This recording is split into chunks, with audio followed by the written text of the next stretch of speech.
প্লাম্বারটা কি করছে? ও ও। এটা খুবই খারাপ ছিল। না, তুমি একজন ভালো প্লাম্বারকে ডাকবে। আর একটা কথা, ওই দিনকে ক্লিনিং লেডিকে ডাকবেন না। ও বলছে আরে ভাই আমি এত জল কি করে পরিষ্কার করব? 1300, আমার মনে হয় 1300 এর ড্যামেজ একটু বেশি। এর জন্য রিপ্লেস করতে হবে সাব ফ্লোর, জয়েন্টস আর কলকিং আর বাকি জিনিস।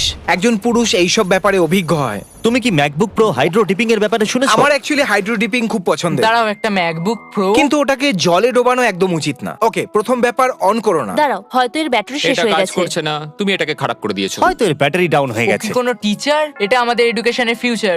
বিয়ার ভার্সেস ল্যাম্বোর দরজা। দেখো শরীরটা দেখো কিরকম লোম আছে। ও বলছে আরে না, আমার কাছে এর ইন্স্যুরেন্স নেই। ওই বিয়ারটা হাইড্রোলিক প্রেসের থেকেও খুব সহজেই ল্যাম্বরগিনিকে ডিস্ট্রয় করে দিয়েছে। এই দরজাটা চেঞ্জ করতে ওর মাত্র $4000 লাগবে। আমি আমার বাড়ির ফ্রন্ট ডোরটা ওকে দিতে পারি। ইমাজিন করো যদি তোমার বাড়ির ডোরটা ল্যাম্বো ডোর হতো, তাহলে তোমাকে ক্রল করে ভেতরে যেতে হতো। ইমাজিন ও আপেল নেবার জায়গায় ওর হাতটা কেটে নিত তো।